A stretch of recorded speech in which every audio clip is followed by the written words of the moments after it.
Jadi jadi mencekelak. Yo.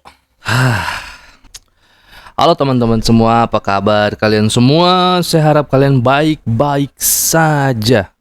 Saya akan bagikan informasi yang sangat misterius mengenai Antartika. Oke, jadi saya kasih tahu di sini kita bahas. Sebelum itu kalian mesti subscribe dulu, kasih tahu ke teman-teman kalian, kasih tahu ke orang tua kalian, kasih tahu juga ke kerabat dekat kalian. Siapa tahu informasi ini sangat membantu kalian menambah ilmu lagi mengenai hal-hal yang kalian belum tahu. Oke, kita langsung saja. Siap, kita mulai dengan benua Antartika. Oke guys, pembahasan pertama yang kita bahas tentang benua Antartika yaitu nama Antartika. Dari mana nama ini berasal? Pasti kalian bertanya-tanya kan? Oke, saya jelaskan. Jadi nama Antartika ini diambil dari bahasa atau kata majemuk bahasa Yunani Antartike atau Antartikos yang artinya itu adalah berlawanan Arktik. Nah, pasti kamu bertanya lagi kan, ini apa berlawanan Arktik? Maksudnya apa sih berlawanan Arktik? Jadi artinya berlawanan Arktik itu adalah berlawanan utara, karena benua Antartika ini terletak di selatan. Selatan itu kan adalah lawannya utara, jadi utara dan selatan berlawanan. Ya begitulah. Ya. Nah, penggunaan secara resmi nama benua Antartika ini terjadi pada tahun 1890 dan pendaratan pertama yang terjadi di benua Antartika ini terjadi pada tahun 1891.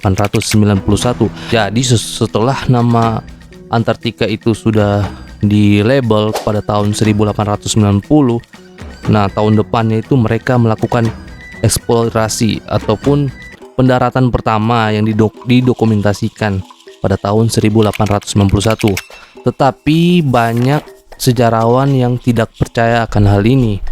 Karena kenapa? Kalau saya sendiri sih, saya ragu karena benua Antartika itu adalah benua terdingin di dunia. Terus akses ke sana itu sangat susah karena ditempuhnya itu lewat jalur laut. Kebanyakan untuk tahun-tahun segitu kebanyakan dilalui oleh jalur laut, walaupun sudah ada udara, tapi kebanyakannya dilalui oleh jalur laut.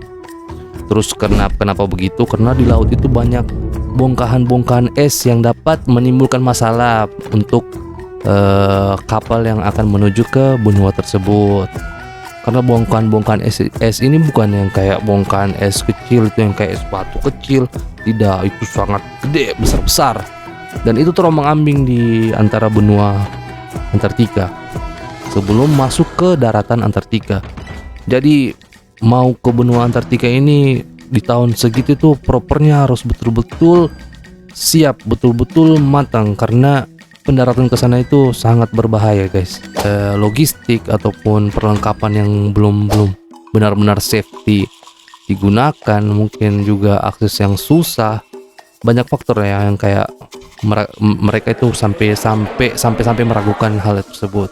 Nah, kita lanjut lagi ke berapa sih luasnya Antartika. Tuh, luasnya Antartika itu segede apa sih dia? Karena kita kan belum lihat langsung ya, cuma kita lihat di peta ya. Ini berapa sih besarnya? Ya begitu. Jadi saya kasih tahu, besarnya luas Antartika itu adalah 14 juta kilometer persegi. Jadi Antartika ini luas. Dia termasuk benua nomor 5 terbesar di dunia. Gile nggak tuh?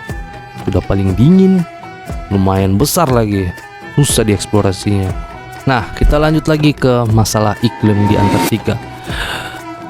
Pasti kalau kalian ya bilangnya, pasti iklim di Antartika itu cuma satu, musim dingin. Tidak begitu guys. Sebenarnya saya sependapat, tapi tidak begitulah artinya. Jadi di Antartika ini memiliki berapa musim? Ya termasuk musim dingin ada juga, tapi musim panas ada juga. Tapi musim panasnya tetap aja dingin, ngerti kan? Karena di sana benua terdingin. benua yang diselimuti es. Jadi ya musim panas ya sama aja dingin ya. Kayak gitu. Terus ada musim hujan juga, tapi musim hujannya ini dalam bentuk salju. Susah dimengerti juga sih bahasanya ya. Musim hujan tapi dalam bentuk salju. Kenapa tidak dibilang musim salju? Ya tidak begitu juga, karena musim hujan ini mungkin dari awan jatuhnya itu masih butiran-butiran air. Tapi bantaran benua ini memiliki suhu di bawah normal atau minus. Belum sampai di daratan Antartika, butiran-butiran air itu menjadi salju. Kalian pernah juga nonton itu, ada beberapa eksperimen air panas yang dipanasi, mendidih, terus dilempar ke udara, belum sampai di tanah itu sudah jadi es. Tadi sudah kita bahas ya, ada musim panas, musim salju, dan musim hujan. Tapi ada juga ini namanya musim dingin. Jadi ya mungkin musim dinginnya mungkin itu ya mungkin di saat tertentu musimnya lebih dingin daripada suhu yang biasa di sana. Karena benua ini memang benua yang spesial ya, dibilang tidak mirip dengan benua-benua lain lah. Mungkin miripnya itu dengan kutub utara kayaknya ya, atau bagian Arktik. Setelah diteliti ternyata benua Antartika ini lebih dingin daripada bagian Arktik. Bayangkan nih, ini mereka saingan yang paling dingin nih, tapi yang menang benua Antartika. Jadi kenapa dikatakan sangat dingin? Karena daratan di Antartika itu kebanyakan atau rata-rata di atas 3000 meter di atas permukaan laut. Gitu guys. Kita masuk ke suhu guys. Tadi saya sudah spill sedikit ya masalah suhu di Antartika itu di bawah normal, tapi kalian pasti tidak tahu berapa suhunya, seberapa dingin sih di sana. Yang jelas dinginnya itu tidak setara kamarmu lah guys, yang 16 derajat. 16 derajat saja mungkin sudah terasa dingin ya. Atau freezer lah, freezer paling rata-rata di minus 15 ataupun 0 derajat. Itu saja sudah lumayan dingin guys. Berapa lama aja kalau kau di dalam kulkas itu kau nahan di dalam freezer, bisa jadi batu kau di dalam. Iya kan? Ya Antartika itu memiliki suhu rata-rata minus 80 derajat Celcius guys. Gila. Gila. Minus 80 derajat Celcius. Dan ini lagi ya, suhu paling ekstrim yang tercatat itu bisa sampai di minus 89,2 derajat Celcius. Jadi hampir minus 90 derajat Celcius. Tas aja itu air hujan turun langsung jadi butiran es. Apalagi kita ini yang masuk ke sana, baru masuk saja kita sudah berasa cosplay es balok. Jadi memang dulu kenapa diragukan sejarawan ya itu karena tempat itu atau benua itu sangat-sangat ekstrim. Dari aksesnya, jalannya ke sana, menuju ke sananya, suhunya, musimnya, terus belum bongkahan esnya, belum juga di sana belum ditahu karena orang belum bisa eksplorasi di sana kan, di sana ada apa, jalannya harus kemana, mereka harus ke arah mana. Jadi kita balik ke suhu lagi tadi. Jadi minus tertinggi di sana tercatat di minus 89,2 derajat Celcius dan itu sangat dingin. Jadi bayangkan saja ya, korek api mungkin ya. Korek api itu mungkin belum sampai di 100 derajat Celcius panasnya. Korek api 89 derajat itu sudah bisa dapat memberikan luka bakar guys. Di kulit kita ini 89 derajat sudah menimbulkan luka bakar guys. Melepuh lah, minimal melepuh. Apalagi minus 89 derajat guys. Namanya itu kalau luka bakar yang disebabkan oleh dingin atau suhu yang ekstrim di bawah normal, itu namanya iceburn guys. Jadi sama-sama mendapatkan luka bakar tapi beda suhu ya, maksudnya beda rasa lah. Yang satu yang dari panas, yang satu dari dingin guys, tapi sama-sama menimbulkan luka bakar. Jadi ya begitulah pengertiannya. Tapi ada beberapa waktu Makanya di sana itu ada penduduk itu memilih suatu waktu karena saat musim panas kayak itu datang. Kadang juga turis-turis itu datang saat musim panas karena tercatat di Antartika di daerah pantainya saat musim panas itu hanya memiliki suhu 10 derajat Celcius guys. Tapi 10 derajat Celcius tetap dingin juga ya dibandingkan kamarmu ya. Tetap aja dingin guys. Kita masuk ke keanekaragaman hayati. Hewan apa saja yang bisa bertahan di sana dan tumbuhan apa saja yang masih bisa bertahan di suhu ekstrim benua tersebut. Benua Antartika ini gila. Hampir kayak kalau kita pikir pakai logika hampir mustahil itu ada makhluk hidup yang bisa bertahan di sana. Ya, tapi ternyata ada. Kita pertamanya ke hewan dulu ya. Hewan itu masih banyak yang bisa bertahan di Antartika guys. Walaupun suhunya itu minus ekstrim di bawah normal, tapi masih banyak hewan yang bisa bertahan di sana guys. Nah, beberapa spesies hewan yang bertahan di sana ini sebenarnya ya memang hewan asli sana. Jutaan tahun mereka bertahan di sana, beranak pinak itu di sana. Kebanyakan ini mamalia guys, seperti spesies-spesies anjing laut, spesies singa laut, ikan paus. Ada juga spesies-spesies cumi, ikan. Yang paling unik ini ada penguin. Penguin ini di kutub selatan mau di kutub utara ada dia guys. Suka dia di sana, dingin-dingin suka dia. Nah, beberapa jenis burung itu seperti penguin, ada juga burung albatros guys, yang sayapnya itu besar, albatros. Terus ada juga beberapa burung camar, ya burung camar juga lumayan banyak spesiesnya di sana. Juga ada burung kormoran, burung kormoran. Ya masih banyak lah hewan di sana. Ayo coba tebak guys, tulis di kolom komentar. Beruang kutub itu ada tidak di sana? Kalau kalian tahu, coba tulis di bawah guys. Beruang kutub ada tidak di benua Antartika? Saya tunggu jawaban kalian di kolom komentar ya guys. Oke, kita lanjut ke tumbuhan. Masa ada tumbuhan di sana? Ternyata ada guys. Spesiesnya itu spesies pakis, tumbuhan pakis guys. Ternyata tumbuhan pakis itu ada di sana guys. Wah, gila. Ngeri kok pakis. Tepuk tangan dulu untuk pakis. Sebenarnya di sana itu daerah ekstrim guys.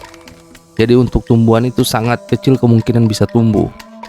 Karena pertama suhu yang sangat ekstrim dingin. Terus juga pencahayaan matahari yang sangat minim. Kualitas tanah yang sangat buruk dan kelembapan udara yang sangat rendah guys. Makanya di sana itu tumbuhan itu susah tumbuh guys. Tanaman apapun di sana itu susah tumbuh guys. Karena dari segi tanahnya saja sudah buruk, terus juga kelembapan udara di sana kurang sekali. Terus juga sinar matahari yang sebagai makanan tumbuhan juga hampir sama sekali susah masuk. Minim. Bagaimana mau tumbuh-tumbuhan guys? Ada berbagai jenis lumut. Lebih dari 70 spesies lumut di sana yang bisa bertahan. Loh, lumut ini jangan ditanya guys, di mana aja bisa dia. Di WC ada, di parit ada, di drainase ada, di batang pohon ada. Kalau orang lama yang jomblo juga udah ada lumutnya. Canda guys ya. Maksudnya lumut itu ya di mana-mana ya sering lah kita temukan tempat-tempat lembab dia ada. Tapi dia ternyata lumut ini bisa bertahan di suhu ekstrim juga seperti di Antartika sana yang punya suhu di bawah normal. Ada 3 jenis tumbuhan berbunga yang bisa tumbuh dalam keadaan mungkin musiman ataupun tahunan. Tiap tahun mungkin dia 1 kali tumbuh kayak begitu, mekar begitu. Ada beberapa bunga, cuma 3 spesies di sini yang dituliskan. Nah, pertama dia itu spesies rumput rambut Antartika. Jadi dikasih nama itu karena cuma dia yang bisa hidup di sana. Nah, selanjutnya adalah Pearlwort Antartika. Nah, itu namanya juga diambil karena cuma tumbuhan itu yang bisa mekar dan tumbuh di sana. Selain jenis-jenis pakis ya, ini ya jenis-jenis yang bunga-bunga kayak begitulah. Terus ada juga yang terakhir itu namanya bluegrass atau dibilangnya rumput biru, kayak begitulah namanya kalau di bahasa Indonesia, rumput biru. Jadi cuma 3 tanaman ini, 3 bunga ini yang bisa tumbuh di sana dalam mungkin di musim tertentu dalam waktu tahunan, ataupun 1 tahun biasanya hanya 1 kali mekar. Kita lanjut ke populasi. Benua terdingin ini bos, ada berapa sih populasi manusia yang bisa hidup di sana, yang bertahan di sana guys? Jadi menurut perkiraan dalam satu waktu itu ada 1000 penduduk atau masyarakat yang tinggal di sana guys, di benua Antartika. Akan tetapi 1000 penduduk ini tidak bisa stay berlama-lama guys, karena mereka bergantung pada musim juga. Tidak bisa mereka berlama-lama di sana guys, walaupun di dalam bunker guys. Jadi mereka itu pada musim tertentu mereka datang saat mungkin musim yang sangat buruk ataupun kondisi logistik yang menipis, mereka harus balik lagi ke negara mereka guys, kayak begitu. Dan datang lagi saat kondisi cuaca dan musim di sana lagi baik guys, dan Antartika mereka datang kembali pasti ya. Nah, ada hal yang menarik guys sebenarnya, karena tempat ini sebenarnya jadi tempat yang sangat dingin dan benua yang bikin penasaran orang. Maksudnya baru sedikit yang eksplorasi di benua itu. Ini jadi sasaran para turis guys. Tercatat pada tahun 2019 sampai 2020 itu ada 74.000 turis yang datang dengan kapal pesiar, ada yang mendarat, tapi banyak tempat yang dibatasi dan tidak bisa diakses oleh masyarakat umum atau orang asing guys. Sebagian itu ada yang diakses untuk hanya untuk peneliti, jadi akses yang dibatasi, atau pendaratan yang tidak boleh dilakukan itu harus para wisatawan ataupun turis di sana harus patuhi guys. Untuk status benua Antartika sendiri, sebenarnya status benua Antartika ini adalah zona bebas guys. Jadi sembarang negara bisa datang ke sana guys, dan bisa bebas akses masuk. Cuma ya itu, kalian harus patuhi aturan di sana guys. Masalah ini sebenarnya banyak kontroversi juga, karena ada 52 negara di dunia yang mengklaim bahwa benua Antartika itu merupakan wilayah mereka. Ya begitulah ya, kurang lebih mengklaim kan. Tapi kan sekarang ada 5 negara yang pasang bendera di sana. Itu iya kan. Nanti kita bahas itu guys ya, masalah konspirasinya. Jadi dari semua ringkasan tentang benua Antartika tadi saya sudah sampaikan kepada kalian. Jadi kalian sudah pasti tahu bagaimana, oh ternyata begini ya Antartika itu. Jadi kamu orang so tahu toh apa itu benua Antartika. Diam-diam saja, jangan kasih tahu orang. Oke, saya Yuri. Kita akan bertemu lagi di video selanjutnya. Terima kasih yang sudah gabung. Bye bye.